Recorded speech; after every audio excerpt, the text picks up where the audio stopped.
The eyes beneath the hoodie. The polished floors of Lawson Global's corporate office shined bright under the sterile glow of fluorescent lights. In a corner office with a floor-to-ceiling view of the downtown skyline, Cameron Reed sat behind a desk of polished walnut, his fingers drumming a slow rhythm against its glossy surface. The weight of his company, the crown jewel of his life's work, felt heavier than usual. Lawson Global had grown from a two-person shipping operation into a logistics empire with 15 warehouses across 3 states. Warehouses were the beating heart of the company, the arteries pushing out goods to retailers, online shoppers, and corporate clients. And lately, those arteries were clogging. Customer complaints had soared in the past year. Late deliveries, damaged goods, shipments sent to the wrong addresses. Worse yet, employee turnover was the highest it had ever been, even higher than during the pandemic labor shortages years earlier. Efficiency reports looked fine on paper, but the financials told another story. Margins were shrinking, operational costs were rising, and no one could give him a straight answer why. Cameron had always prided himself on being a hands-on CEO in the early days. He used to drive delivery trucks himself, slept in the back of the warehouse on overnight shifts, and personally sealed packages when orders spiked before the holidays. But now Lawson Global was too big for that. He had layers of managers, supervisors, and logistics coordinators, people he trusted to keep the machine humming. And yet, the machine was coughing, sputtering, and breaking down. When he confronted his regional managers during the last quarterly review, they had fed him the usual polished explanations. Temporary staffing shortages, supplier inconsistencies, a challenging labor market. It was all excuses, all surface level. Cameron didn't believe a word of it. That's when the idea hit him, absurd at first, then undeniable. He had spent so much time reviewing numbers, charts, and reports that he had no idea what was really happening in his own warehouses. If he wanted the truth, he couldn't read about it. He had to see it. Cameron stood in his private bathroom the next morning, staring at his reflection. His usual sharp suit and silk tie were replaced by a threadbare hoodie and faded jeans. He trimmed his beard down to stubble, swapped his contact lenses for thick-rimmed glasses, and tugged a knit beanie over his salt and pepper hair. When he looked in the mirror, the CEO was gone. In his place stood Dan Ryder, a new temp worker with nothing but a blank slate and a barcode scanner. He applied through a third-party staffing agency under his alias, careful to choose a warehouse far from the corporate office. Warehouse 14, tucked into an aging industrial park on the outskirts of the city. It was the kind of place regional managers never visited unless a TV camera or government inspector was coming through. The application process was laughably easy. No background check, no interview, just a brief phone call from someone in HR who sounded barely awake. They needed bodies, not resumes. When he walked into Warehouse 14 on his first day, the difference was jarring. The reception area was a neglected afterthought. A cracked plastic sign hung crookedly on the wall, and the welcome mat was stained and curling at the edges. The air smelled like cardboard, oil, and something faintly rotten. A man in his late 40s with a gut stretching the limits of his uniform waved Cameron over. His name tag read Vince, shift supervisor. New guy, Vince grunted, eyeing him without interest. Cameron nodded. Yeah, Dan. Vince didn't ask for an ID or even a last name. He just grabbed a plastic badge off the desk, scribbled Dan in Sharpie, and slapped it onto Cameron's hoodie. Scanners over there. Stick with the other guys and don't screw up. We're behind on orders. That was the extent of training. The warehouse was chaos. Rows of tall steel shelves sagged under the weight of packages, half of them mislabeled or stacked haphazardly. Forklifts beeped and swerved dangerously close to workers who moved like zombies, slow, mechanical, eyes downcast. The floor was littered with crushed cardboard, discarded plastic wrap, and the occasional half-eaten snack. Cameron fell in line with the sorting team, where the real pulse of the operation lived. Boxes came down the conveyor belt, labeled for different zones, and the team had to scan, sort, and stack them into the right pallets for outbound shipping. Simple enough, if anyone cared enough to do it right. It was here that Cameron met Logan. Logan couldn't have been more than 22, with sunken eyes, a uniform that was 2 sizes too big, and a permanent tightness in his jaw. He moved fast, faster than the others, hands blurring as he flipped boxes, scanned barcodes, and heaved them onto pallets. But every so often, he would flinch when Vince or one of the other supervisors passed too close, like a dog who'd been kicked too many times. On their first break, Cameron followed the group into the break room, a grimy corner with a dented microwave, a vending machine with 2 working buttons, and a long folding table covered in years of graffiti scratched into its surface. Most workers had packed lunches or ramen cups. Logan had nothing. Cameron watched him sit at the end of the table, staring at the vending machine like it was mocking him. Logan's leg bounced under the table, fingers tapping an anxious rhythm. When the room emptied, Logan stood up, glanced around, and walked toward the trash bin near the microwave. He paused, looking over his shoulder again, then reached inside.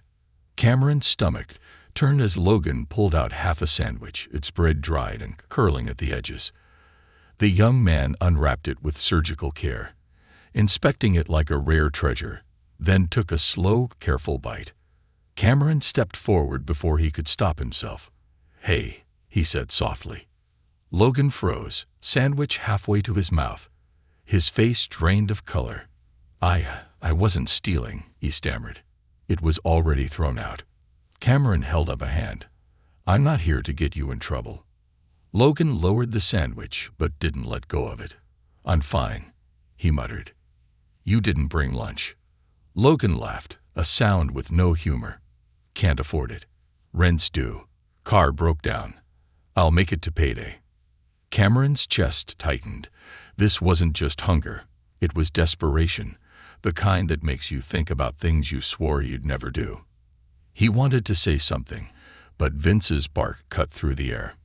"Break's over. Back on the floor." Logan shoved the sandwich into his pocket and bolted for the door. Cameron stood there, fists clenched at his sides. Something was very, very wrong in Warehouse 14. Something no quarterly report had ever mentioned. And he was going to find out exactly what. The rest of the shift was a blur. Cameron kept his head down, but his eyes and ears were wide open. He saw the exhaustion in the workers' faces, the way they braced whenever a supervisor came near.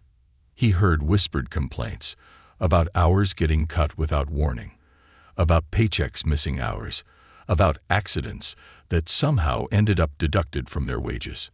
The worst part wasn't the chaos, it was the fear. The air crackled with it, a constant low hum. These people weren't just overworked. They were trapped, desperate enough to cling to whatever hours they could get, terrified that speaking up would cost them even more. When the shift ended, Cameron lingered near the lockers, pretending to tie his boot. Vince stood by the door, laughing with another supervisor, a rail-thin man with greasy hair named Carl. "Cut payroll again this week," Carl said with a smirk. "Told corporate we had too much overtime. Idiots'll just have to work faster," Vince chuckled. "Bunch of whiners." Cameron's fists clenched. His gut told him this wasn't just bad management. It was a system. A game designed to squeeze every ounce of labor from these people, then discard them when they broke. Tomorrow, Cameron would dig deeper. Tonight, though, he knew one thing for sure. Lawson Global wasn't the company he thought it was. Beneath the surface, the fluorescent hum of Warehouse 14 seemed louder the next morning. Cameron, still Dan to everyone around him, stood outside the loading dock, the chill of the early morning air biting through his thin hoodie. His hands were shoved into his pockets, not from the cold, but from the effort of keeping them still. His fists had been clenched all night, long after he'd left the warehouse, long after he had peeled off his disguise and sat in his car staring at the dashboard, trying to reconcile what he had seen with what his regional managers had been reporting for months. He had read every quarterly summary. According to those glossy reports, Warehouse 14 was running at 92% efficiency, outperforming all but 2 facilities in the network. Employee turnover was manageable. Safety incidents were down. The system was working. But Cameron hadn't seen efficiency.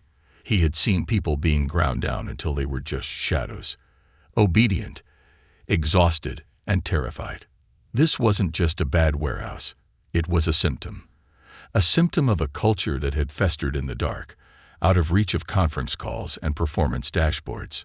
Somewhere between growth and profitability, Cameron had lost sight of what Lawson Global used to stand for.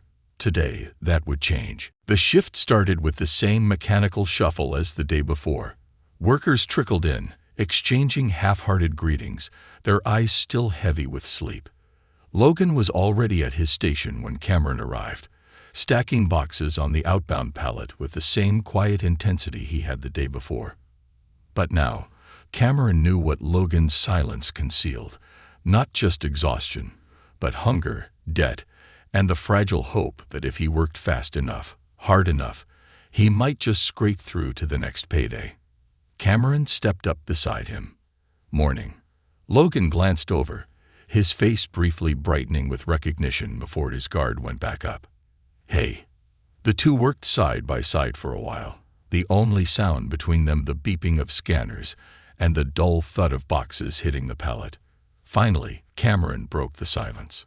So, how long you been here? Cameron asked casually. Logan didn't look up. 8 months. Like it? Logan's jaw twitched, but he gave a practiced shrug. It's a job. That's one way to put it. Logan set down a box and exhaled sharply, glancing sideways at Cameron. What about you? You're new, right? Yeah, just trying to make rent. It wasn't a lie. Not exactly. Cameron didn't need the paycheck, but what he stood to gain was far more valuable. You'll figure it out, Logan said, though his voice lacked conviction. A shout cut through the noise. Ryder. Logan. Move it, or I'm cutting your break in half. Vince.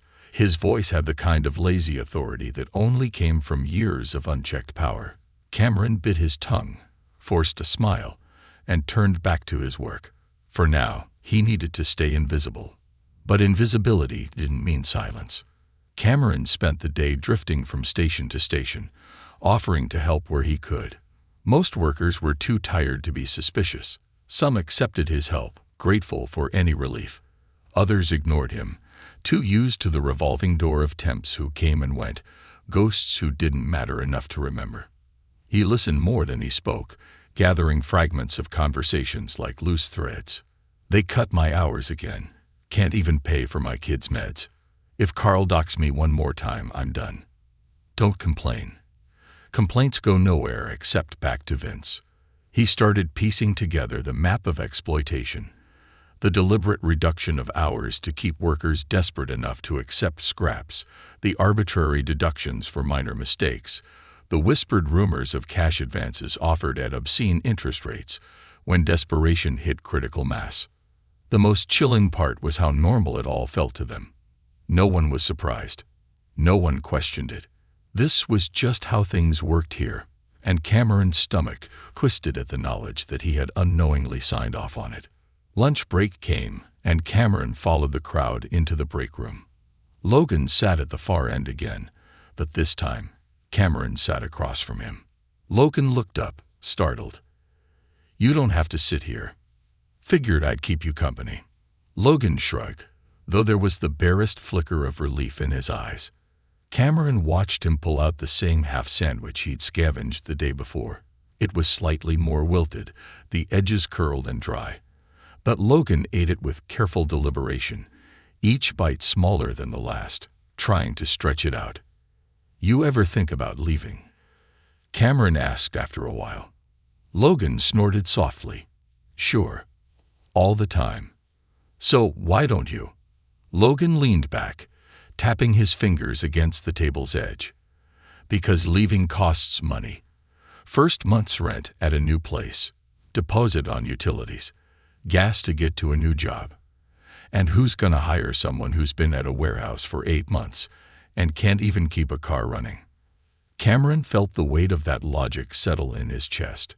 Poverty wasn't just a condition. It was a trap with walls made of unpaid bills and ceilings too low for hope to stand up straight. Before Cameron could respond, Vince barged into the break room. "Logan, clean up on aisle 6. You too, Ryder."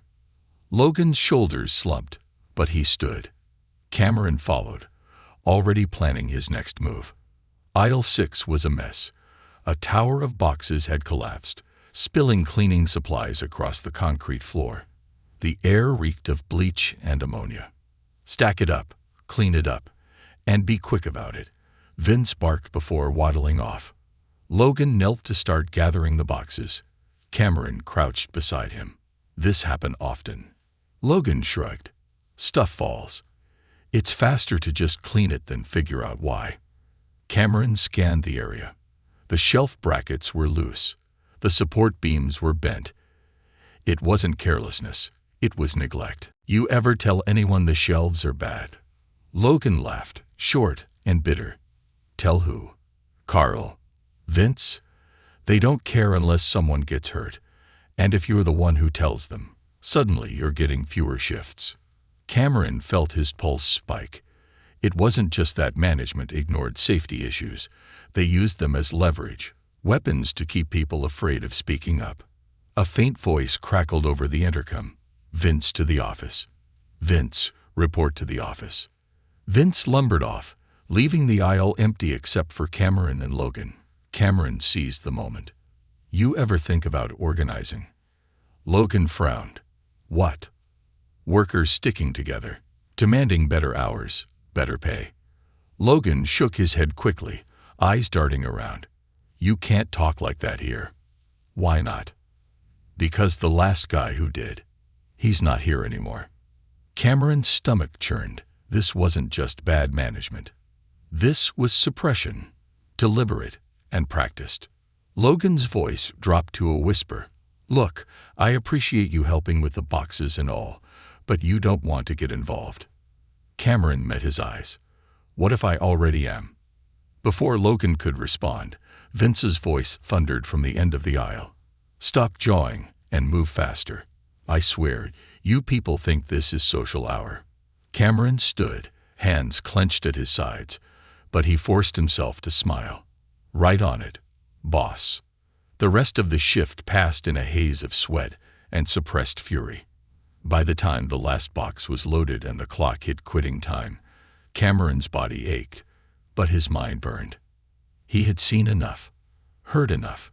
Tonight, he would pull every payroll record, every disciplinary report, every safety violation hidden behind sanitized language. He would gather evidence, not just to fire Vince and Carl, but to dismantle the system they had built, brick by rotten brick. Because Lawson Global wasn't just a company, it was his company. And tomorrow, Cameron wouldn't just be a temp named Dan. Tomorrow, the CEO was coming back. Shadows in the system. Cameron Reed sat in his car, engine idling, just beyond the cracked asphalt lot of Warehouse 14. His hands rested on the steering wheel, but he wasn't driving. The windshield framed the squat, gray building under the flickering yellow of a single parking lot light. A light that buzzed faintly in the silence, just on the edge of hearing. He planned to go home. He planned to shed his disguise, pour a stiff drink, and start reviewing every internal report related to Warehouse 14. But instead, here he was, unable to pull away. Because the moment he stepped out of that warehouse and back into his world, there was a risk that the urgency would fade, the rawness would soften, and the clean, ordered life of the CEO would drown out the voices he'd heard today. The fear in Logan's voice, the exhaustion in the shuffle of every worker's feet, the hopeless acceptance that this was just how it had to be. He couldn't let that happen. The glow from his phone screen lit the cabin of his car as he opened a secure app, a backdoor tool built for emergencies, giving him real-time access to any Lawson Global system. It was rarely used, designed for data breaches or sudden legal requests. But tonight, Cameron was using it for something else entirely. He pulled up Warehouse 14's payroll records. The first thing that jumped out was how chaotic the hours were. Shifts fluctuated wildly, with no pattern or consistency. Workers who'd logged 40 hours one week had 12 the next. No explanation, no documentation. And the pay deductions. Hundreds of them. Some for damaged goods, some marked as corrective penalties, others with only vague one-word explanations like incident. It wasn't just one or two employees either. Nearly every worker had been docked, and the amounts weren't small, sometimes as much as 40% of their checks. Cameron's jaw tightened. He pulled up Carl and Vince's personnel files next. Carl had been with the company for 10 years, long enough to build a fortress of unchecked authority. His performance reviews were all glowing, filled with praise for his cost-saving initiatives and inventory efficiency improvements. None of them mentioned the human cost. Vince was newer, but had quickly aligned himself with Carl, rising from floor worker to shift supervisor in less than a year. And buried deep in the notes from HR were offhand comments, none officially documented, but enough to paint a picture. Workers who complained were labeled as uncooperative. Those who asked for clarification on pay deductions were written up for attitude problems. The system didn't just tolerate abuse, it rewarded it. Cameron exhaled slowly, the weight in his chest growing heavier with each discovery. Numbers had always told stories, but these numbers told a horror story, a story he had unknowingly financed. And if it was happening here, there was no telling how far the rot had spread. He wasn't going home. Cameron slipped back into the warehouse through the side door. The overnight cleaning crew hadn't arrived yet, leaving the building eerily silent. The overhead lights were dimmed, casting long shadows across the scuffed concrete floors. He moved with purpose now, no longer just observing. He needed proof, hard proof, of what was happening behind the official reports. Not just the payroll data, but the unrecorded conversations, the threats, the favors traded in the shadows. The break room was empty, but the bulletin board caught his eye. It was a haphazard mess of faded safety posters, outdated holiday schedules, and a single laminated sheet labeled Incident Reporting Process. Cameron stepped closer. The instructions were clear enough. Workers were supposed to document incidents, from accidents to harassment, in a logbook kept in the supervisor's office. The process sounded reasonable, even fair. Except the logbook wasn't there. A deep knot formed in Cameron's stomach. He crossed the warehouse floor, the rhythmic hum of the freezers, and the muted creak of metal shelves the only sounds. The supervisor's office was locked, but the key ring Vince had carelessly left on his desk earlier was still in Cameron's pocket. The lock clicked open.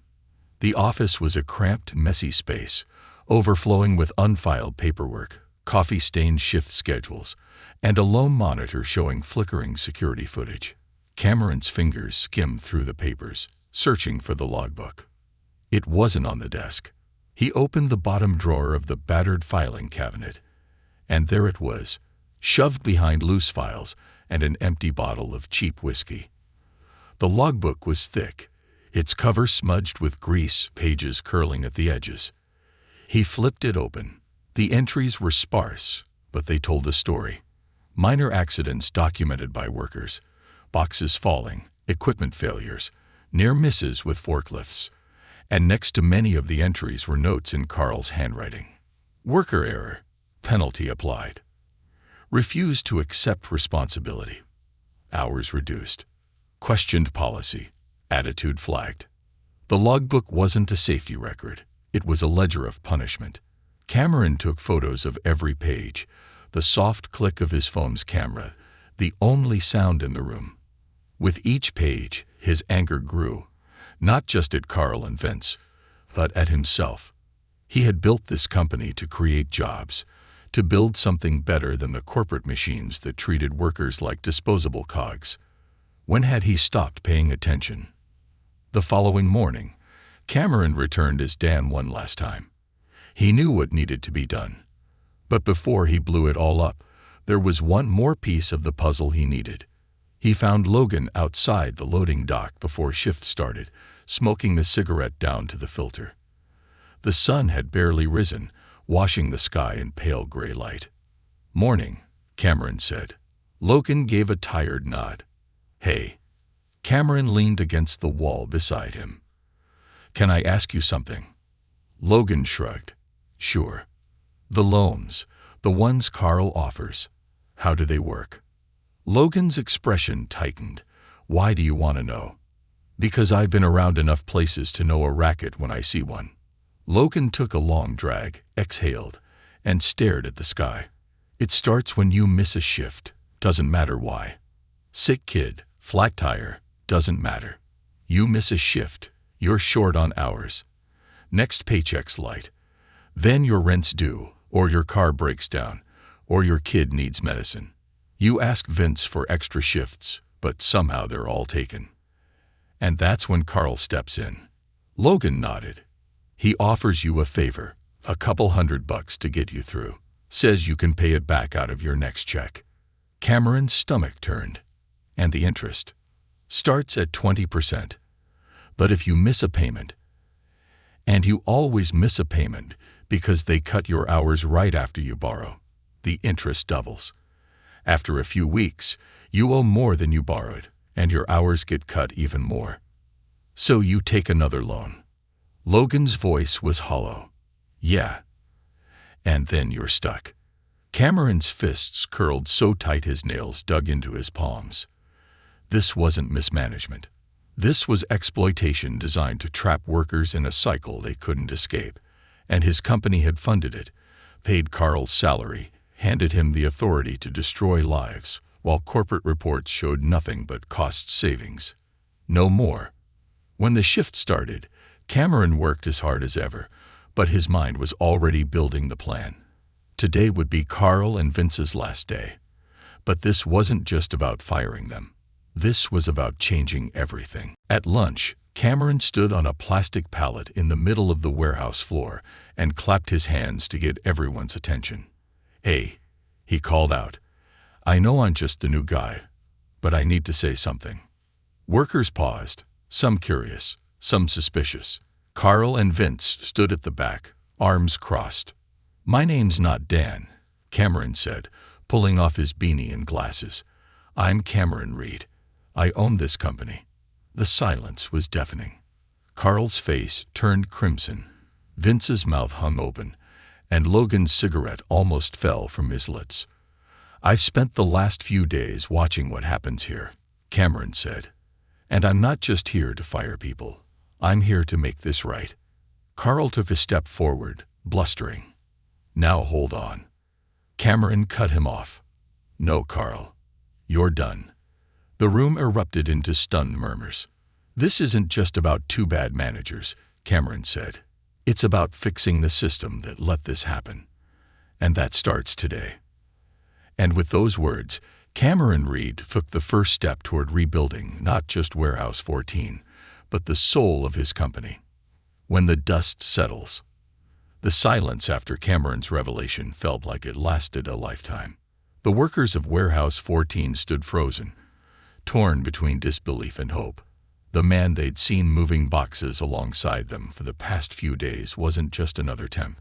He was the man whose name was stamped on every paycheck they'd ever received.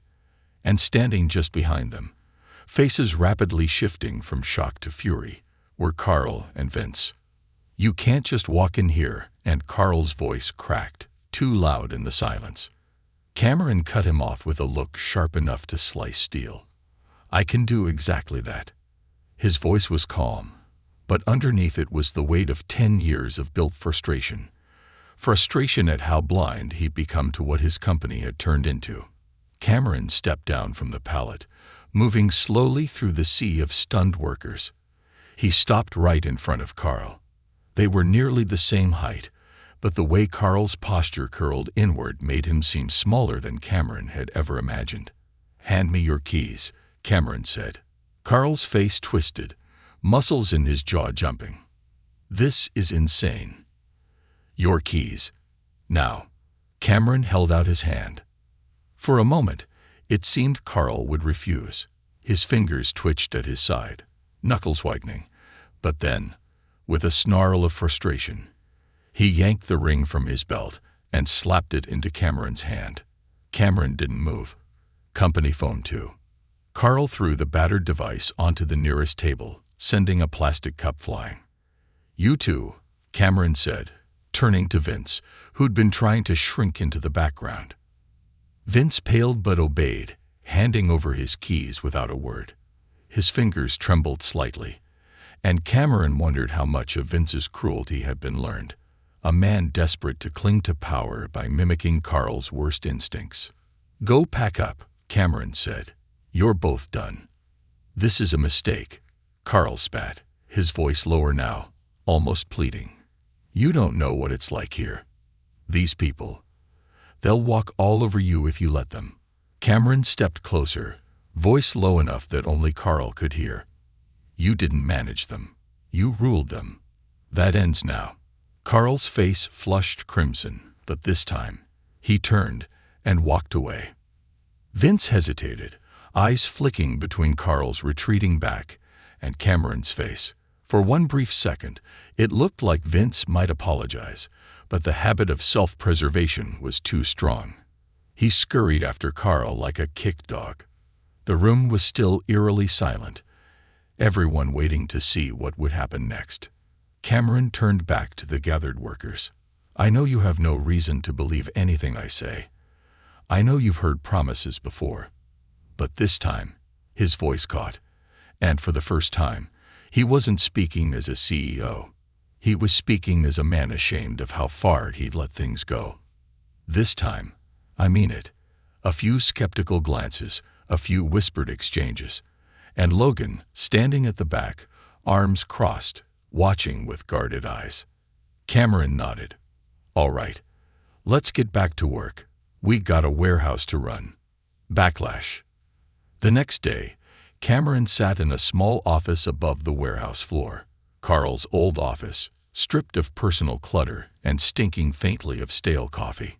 The phone call started before 8 a.m. The first was from Mark Dillard, his head of operations. "Cameron, I just saw the termination notices for Carl and Vince. What the hell is going on down there?" Cameron leaned back in the chair, the battered upholstery creaking beneath him. "What's going on is that I found 2 supervisors running a payday loan scam out of my warehouse, illegally deducting wages and cutting shifts to punish anyone who spoke up." There was a pause. "That's a serious accusation." "It's not an accusation," Cameron said. "It's fact. I've got payroll records, incident logs, and testimony. Do you want me to email it to you?" Another pause, longer this time. "This isn't the kind of thing we handle at the regional level." "No, Mark. This is exactly the kind of thing we should have handled long before I had to go undercover to see it with my own eyes."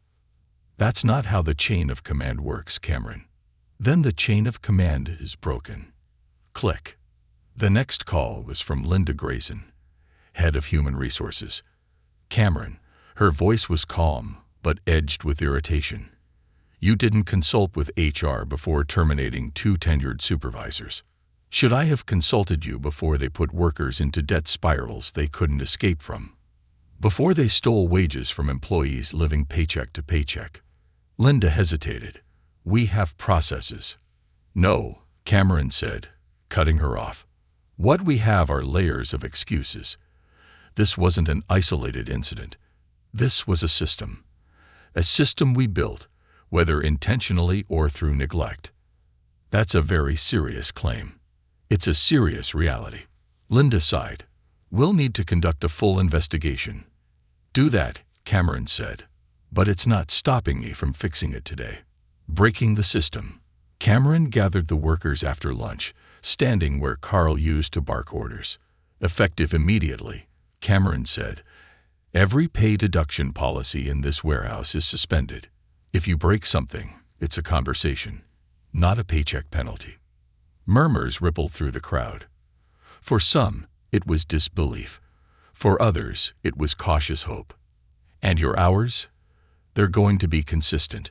You're getting full schedules, and they'll be posted a week in advance. No more guessing if you'll be able to pay rent." He caught Logan's eye. The younger man's arms still crossed, but there was a flicker of something. Respect, maybe. It was too soon to say. "And one more thing," Cameron said.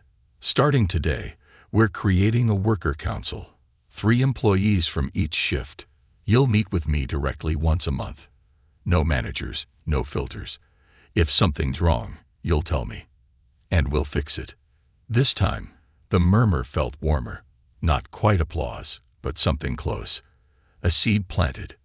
Corporate pushback. Cameron knew fixing one warehouse wasn't enough. He needed to know how deep the rot went. The following morning, Cameron arrived at corporate headquarters, still dressed in his worn hoodie and jeans.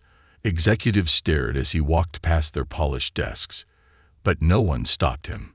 In the conference room, the executive leadership team was already gathered. Polished suits, tablets open, and guarded smiles plastered over their confusion. "Cameron," Mark began, "we've been trying to understand what's happening at Warehouse 14. "No," Cameron said, dropping a thick folder onto the table. "We're going to understand what's happening across all of them." The folder held copies of payroll records from 5 different warehouses, each showing the same patterns: arbitrary deductions, fluctuating schedules, and advance loans offered through informal side channels. "This isn't a Warehouse 14 problem," Cameron said. "This is a Lawson global problem." Linda opened the folder, her face pale. "How did we miss this?" "Because we don't look," Cameron said quietly. "We read reports. We trust regional managers who only show us what we want to see. I built this company to create jobs. Instead, we built something that grinds people down." Mark cleared his throat. "What do you want to do?" "We're scrapping the entire disciplinary and scheduling system.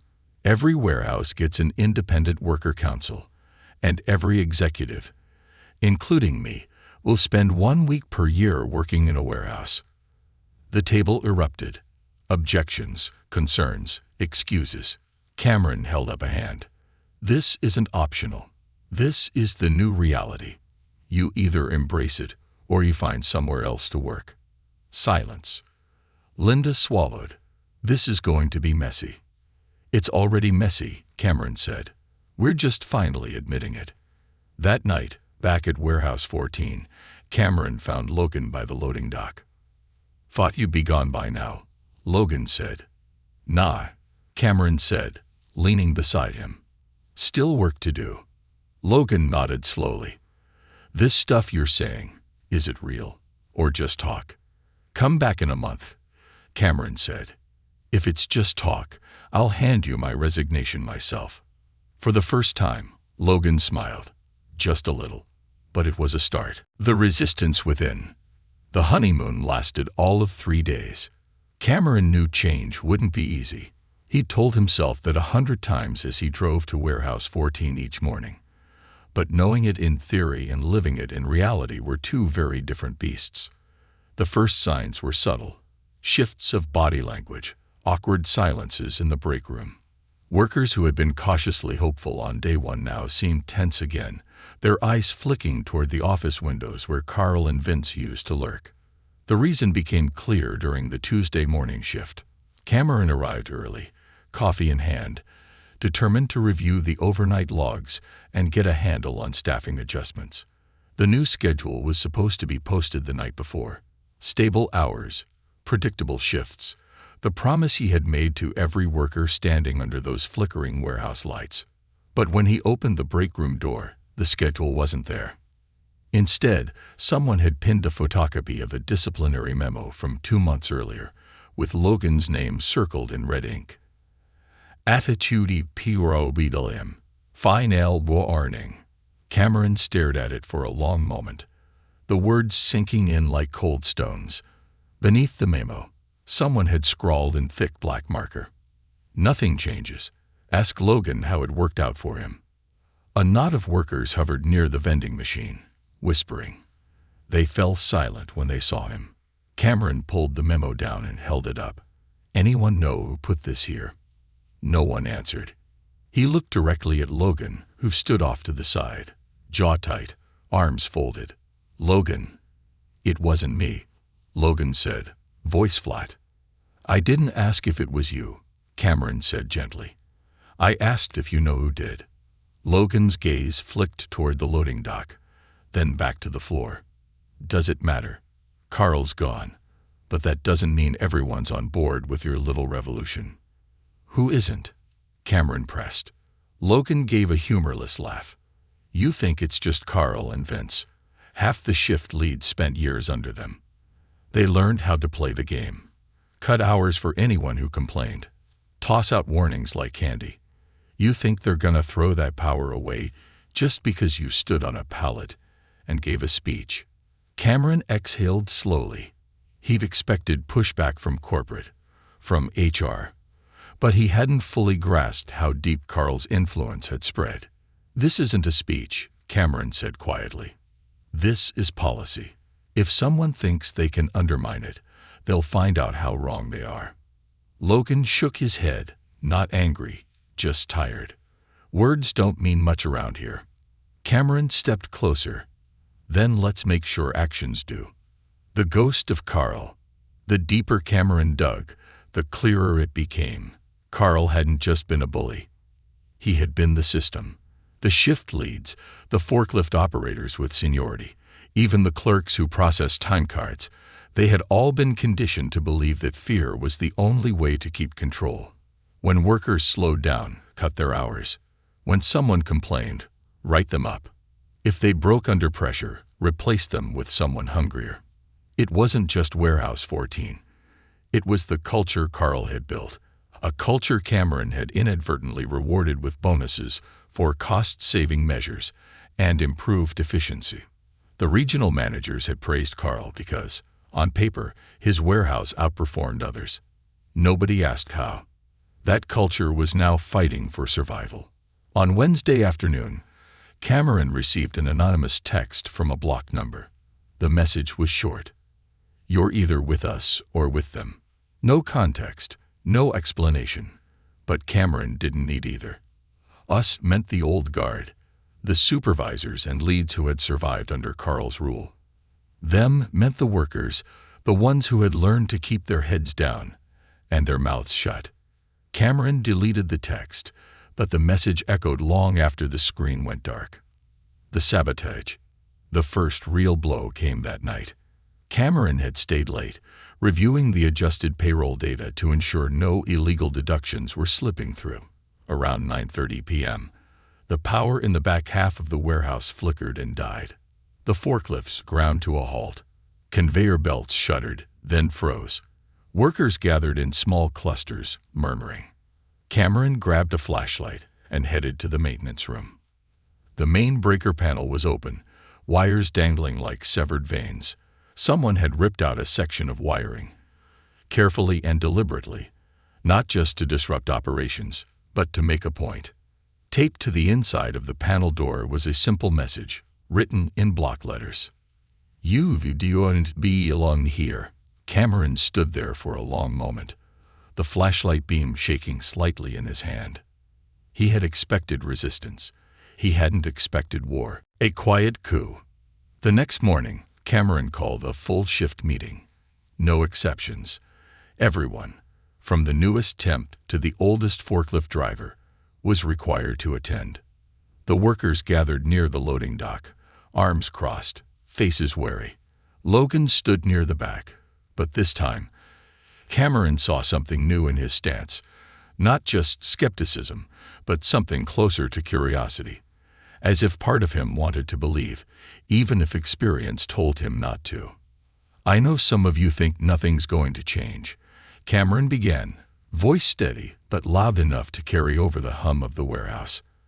"I know some of you think Carl's still running this place from the shadows." A few glances were exchanged. No one spoke. "I'm not Carl," Cameron continued. "I'm not Vince. I'm the guy whose name is on the front of this building. And I take that responsibility seriously. That means every schedule, every paycheck, every write-up.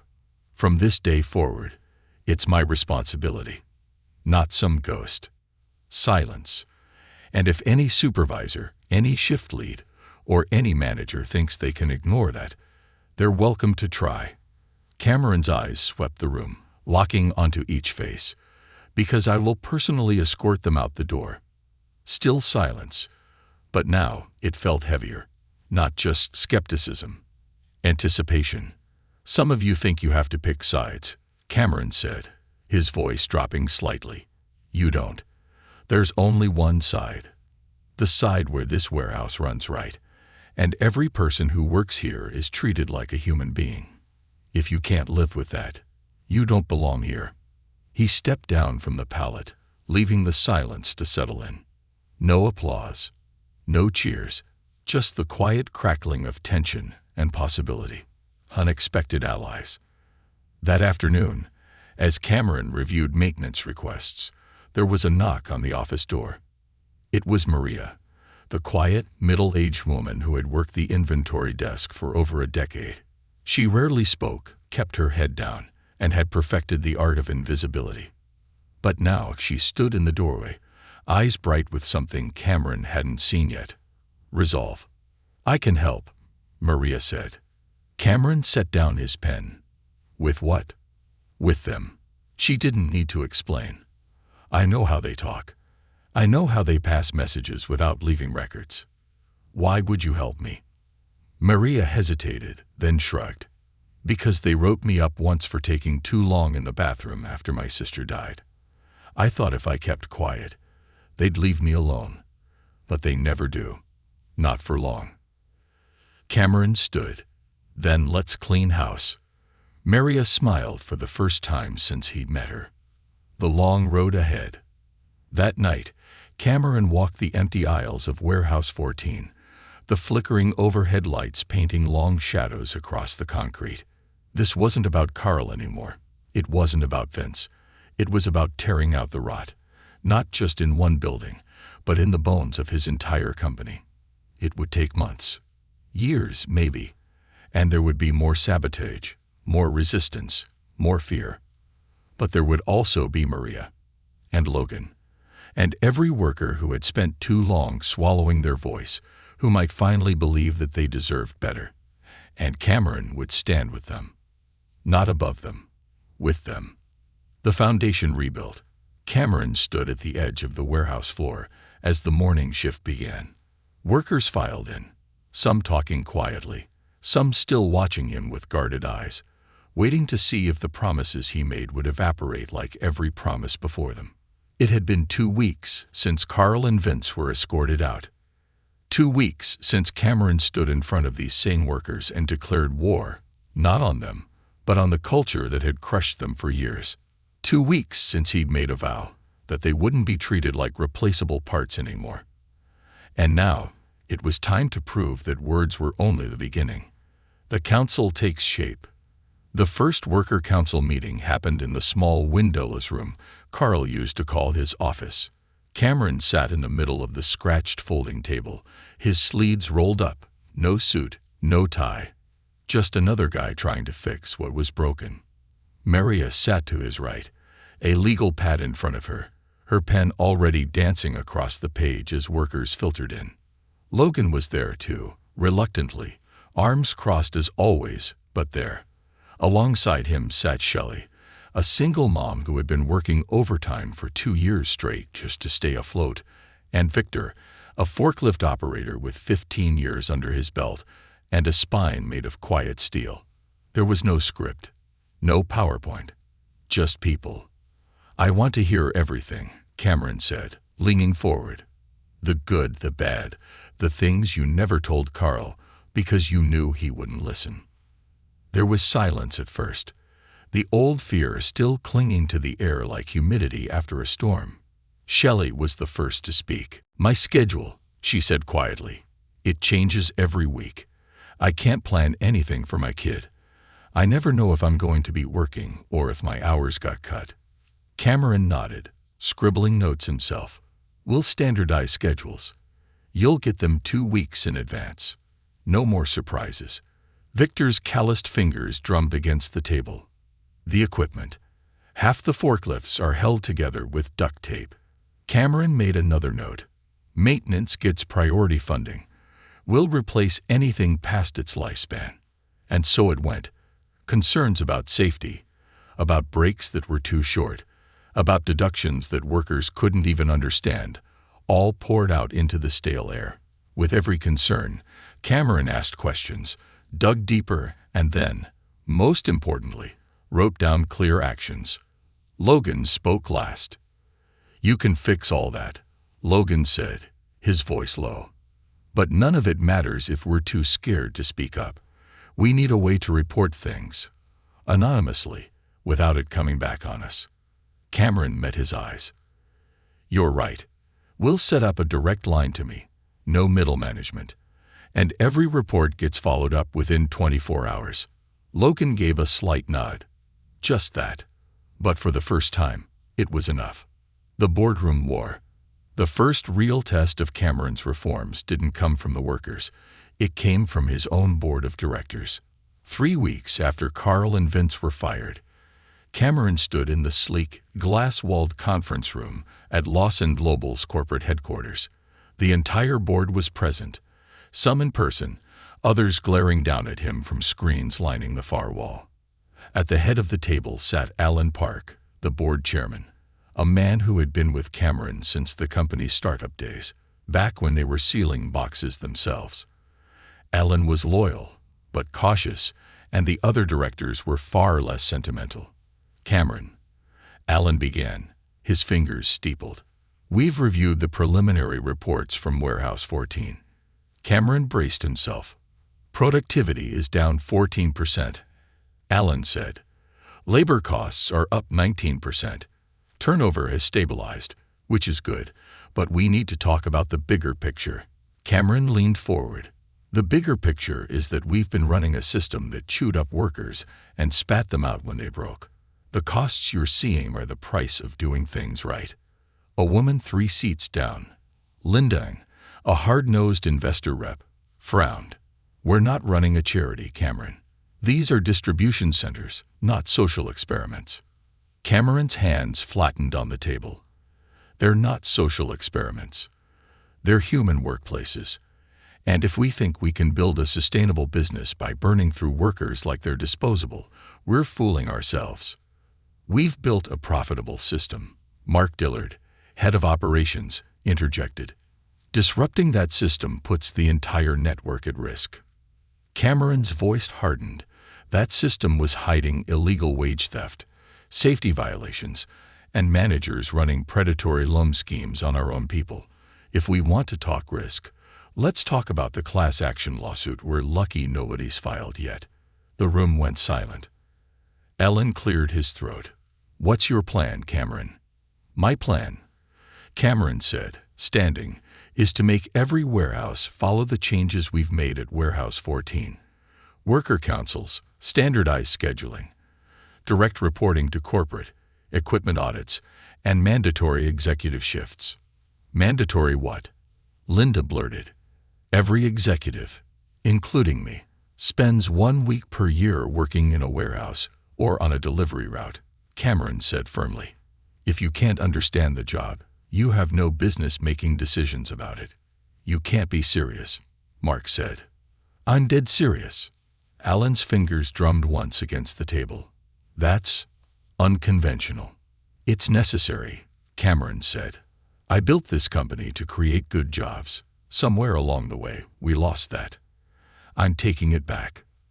The room sat in heavy silence.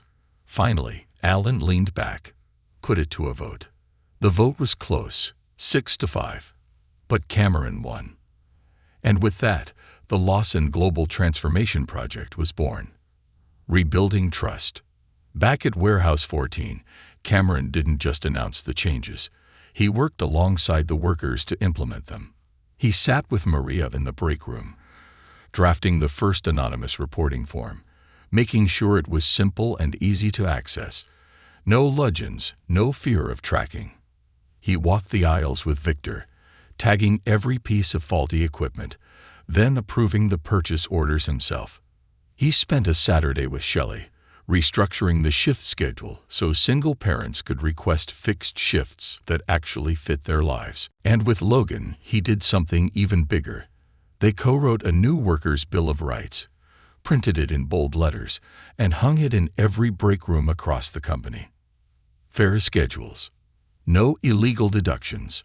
Anonymous reporting without retaliation. Safety over speed. Management accountability. It wasn't just a poster. It was a contract. The culture shift. At first, other warehouses pushed back. Supervisors grumbled. Some threatened to quit. One or two actually did. But something unexpected happened. As news spread, good workers started applying. People who had avoided Lawson Global for years, workers with experience, skills, and ideas, started showing up at hiring events. And slowly, productivity climbed, not from fear, but from workers who actually cared. Customer complaints dropped. Accident reports declined.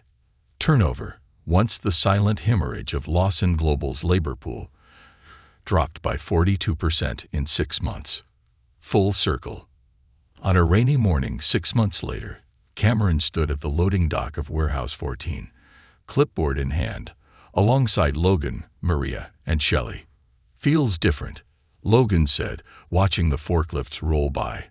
New forklifts, paid for by the emergency equipment fund Cameron had authorized.